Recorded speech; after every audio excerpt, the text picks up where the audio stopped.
Apakah makmum itu membaca Al-Fatihah juga ataukah tidak membaca Al-Fatihah? Itu terbagi menjadi 3 pendapat. Pendapat yang pertama mengatakan makmum pun juga wajib membaca Al-Fatihah. Berdasarkan hadis dari Ubadah bin Samit dan Abu Hurairah, itu hadis menjelaskan umum. Tidak dijelaskan, kata mereka, khusus imam atau khusus untuk orang yang salat sendirian. Jadi makmum pun juga wajib untuk membaca apa? Al-Fatihah.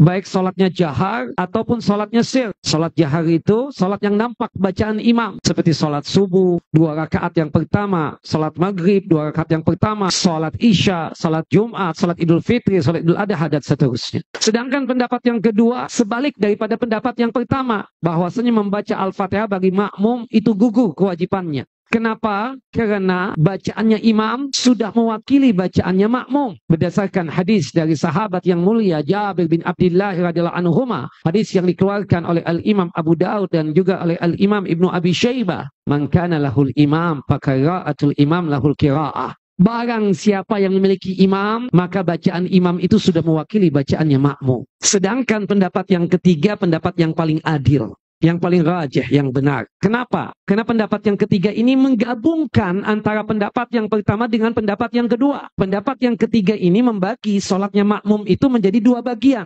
Pendapat yang ketiga membagi sholatnya makmum menjadi berapa? 2 bagian. Yang pertama sholat jahar, sholat yang nampak bacaan imam. Yang kedua sholat sir, sholat yang tidak nampak bacaan imam. Menurut pendapat yang ketiga, kalau imamnya tersebut nampak suaranya, terdengar Al-Fatihahnya, seperti sholat subuh, salat Jumat, 2 rakaat yang pertama salat maghrib, 2 rakaat yang pertama salat isya. Maka pada saat itu si makmum mengembalikan masalah dia tersebut dalam masalah surah Al-Fatihah ini kepada firman Allah Jalla wa'ala dalam surah Al-A'raf, surah yang ke-7 ayat 204.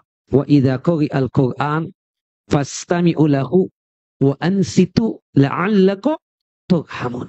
Apabila dibacakan Al-Quran untuk kalian, maka dengarkanlah dan diam untuk menyimak bacaannya imam. Semoga kalian mendapatkan rahmat dari Allah Jalla wa'ala. Kata Imam Ahmad bin Hanbal rahimahullah rahmatan wasi'ah. Ayat ini turun kejadiannya salat subuh. Imam membaca, Rasulullah SAW, para sahabat pun juga ikut membaca. Nabi mengatakan, hal qara'a ma'i minkum ahadun anifan. Apakah tadi ketika salat subuh ada di antara kalian yang ikut membaca juga? Ada seorang sahabat mengatakan, na'am ya Rasulullah, ana ya Rasulullah, aku yang tadi membaca. Kata Rasulullah, inni aqulu mali unazi. Kenapa kalian mengganggu bacaan aku? Cukup.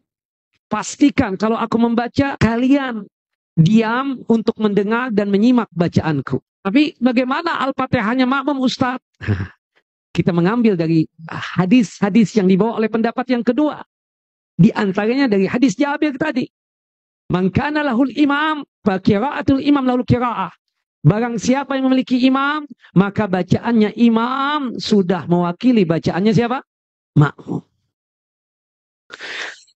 Sedangkan salat yang sir itu zuhur, asar, 1 rakaat yang terakhir salat maghrib, 2 rakaat yang terakhir salat isya, tidak terdengar bacaan imam, maka kita wajib untuk membaca Al-Fatihah. Makanya kata Abu Hurairah radhiyallahu an, kata beliau, fantahan nasu 'anil qira'ah ma Rasulullah fi ma jahara fihi Rasulullah bil qira'ah hina sami'u dzalika min Rasulullah. Para sahabat berhenti untuk membaca pada saat Rasulullah menampakkan bacaannya ketika salat. Mereka ingin mendengar bacaannya Rasulullah ketika melaksanakan ibadat salat. Wa qara'u fi anfusihim sirran fi ma la yajharu fihi al-imam. Tapi para sahabat ridwanullah jema'in membaca secara sir ketika imam itu tidak menampakkan bacaannya, terutama salat zuhur, asar, 1 rakaat terakhir salat maghrib, dan 2 rakaat terakhir salat isya. Jadi pendapat yang ketiga ini yang rajih, membedakan antara salat yang jahar dengan yang sir.